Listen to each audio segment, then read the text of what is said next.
Good morning, everybody. Welcome back to my channel. I am hopping on today to do, actually this is a question that I had on one of my comments, and I'm going to address it in a video because it was a great question. I'm going to get this started and then I'll come back later and show you the results. But what we're talking about today is dyeing Angora yarn. And the question was, what happens when you dye the different colors of the natural Angora? And so I'm going to show you today. I have, this is actually from my new English Angora Archer. And this is baby fine. Does have a couple pieces of hay that I'll pluck out. But he is, I'm trying to remember how old he is. He's like 3 months old, I think, right around there. And so this is kind of like baby fine fiber. And so I trimmed him down a couple weeks ago. And it's beautiful. The staple length on this, let me see if I can get you a piece off, because we always talk about staple length.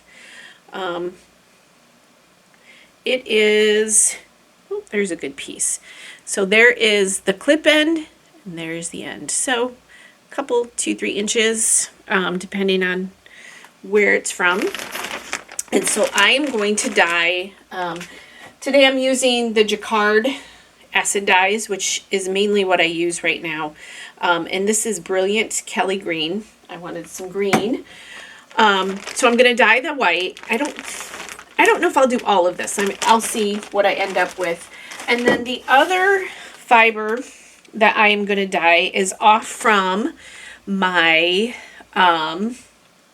steel blue French Angora. Sorry, I had to think through that because I have a lot of rabbits right now. My French Angora Juniper. And she has beautiful fiber. And her color is steel blue, but it tends to be a dark gray. Now I have had darker gray than this. She's got some lighter tones where it's been clipped. And you can see, again, kind of, there's the clipped edge right there. And there's the length. And so this is pretty dark on the ends. I know the camera's not picking it up great, but it is dark. So I'm going to dye each of these. There you can see the darkness in it. I'm going to dye these today, and I'm going to go ahead and crock pot dye them. Actually, I need to get this on.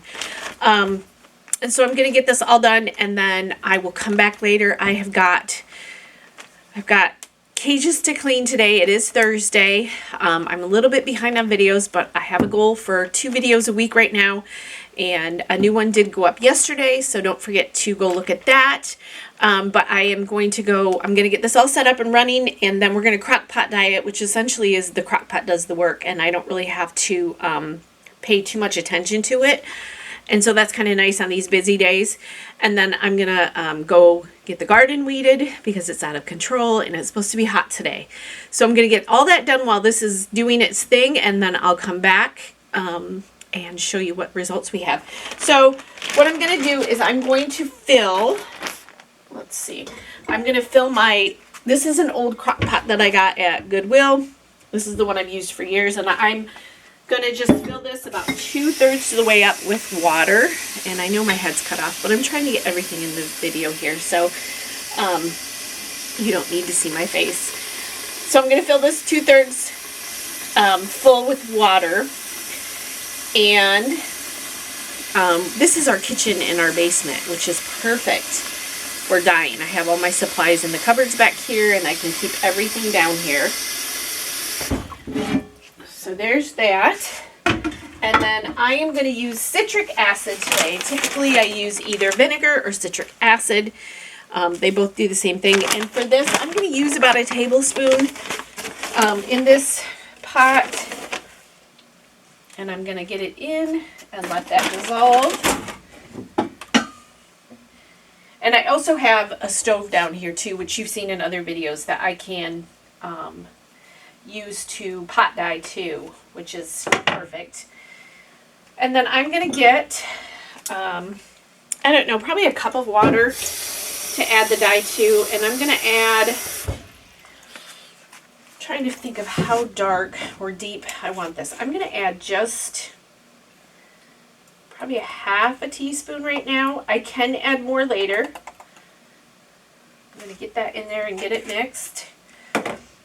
Once you use any of your tools for dyeing, you have to keep using them for dyeing. Don't use them for anything else after that. Don't use your good kitchen stuff to do this. So this is probably going to be perfect. There's my green. And I've got the citric acid in here, and then I'm going to pour the dye in.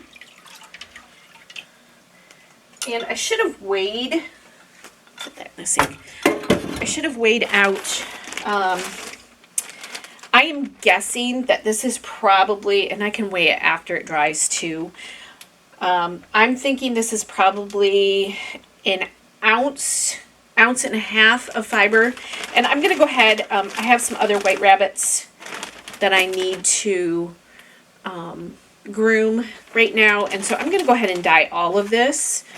And again, there were some pieces of hay in here that I'm going to pull out that I can see. And you can pull that out after too, or when you card this back. So once I dye Angora, you will always have to, I don't like to say always because that's not necessarily true, but I always card my fiber after it's been dyed. So I'm going to just add, and I have this on high. I'm going to take out, again, this is right off from him. And I'm going to add the gray and the white to this. And there's the difference in their color. And I'm just going to set it on each side of the pot here. And remember, when you dye Angora, it is slightly water resistant. So it does take a minute to get all of this saturated. And I should have had my gloves on for this. Like right now, my hands are in the water, but I don't feel the water because that's how water repellent this is. So I'm going to take my spoon and just push down. And by doing it this way, I'm going to get the gray saturated, and it should kind of stick together in on its side, enough for you guys to see the difference in the dye and how it took it. And I could have wet this fiber down prior to doing this too. There's lots of different ways to do it. Not everybody does it the same. So whatever you feel comfortable with is how you should do it. And once I get this saturated, I will come check it again here in a little bit, just to make sure that all of the fiber is saturated on the inside of this pile here. And I'll bring the camera over here in a second to show you what I've done. But these two are going to kind of stick to their own sides. So when we pull this later, you'll be able to see the difference in the color. So let me grab the camera here real quick. I'm just going to keep pressing this down. Eventually it does saturate. And I'm trying to keep it, which it's working. I am keeping it separated here. Let me pull you over here and just show you real quick.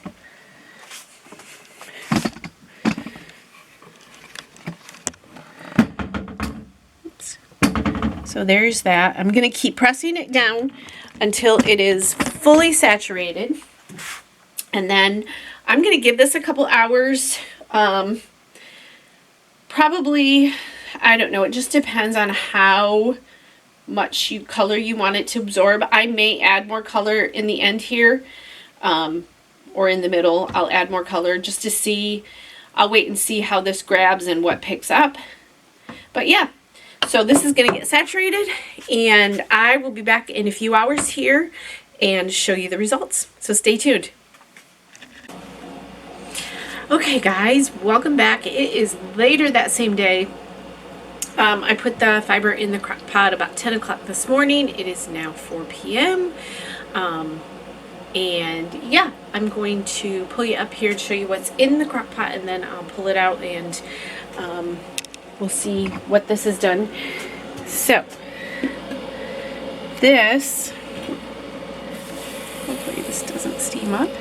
You can see there's the white, there's the gray. There is a huge difference. Plug that. Let me sit you right here. And I'm gonna pull out, and this is all gonna come out in one nice piece. This is all the white. Yeah, I did grab some gray, or darker gray. And there's the gray. So there is a huge difference in the coloring. And I haven't decided what I'm going to do with this fiber yet.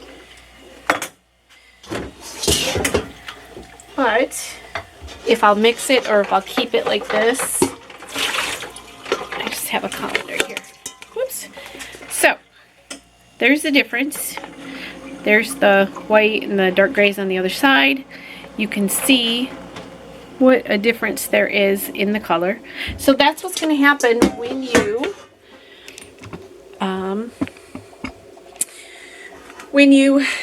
color your different colors of Angora rabbit. So keep that in mind. If you want to stay true to, again, that color that I did was Kelly green. So you're going to want to, if you want to stay true to that color of what Kelly green is, you're going to want to dye off a lighter color. So the light gray, you will get somewhere in between those two, obviously. And so, yeah, that is what it looks like. So I hope this video was helpful. If you would like to see any more videos done, please put them in the comments below. If you don't already, please click the subscribe button and like this video for me. It does help me out some. And I hope you enjoyed this video, and I hope you're creating something today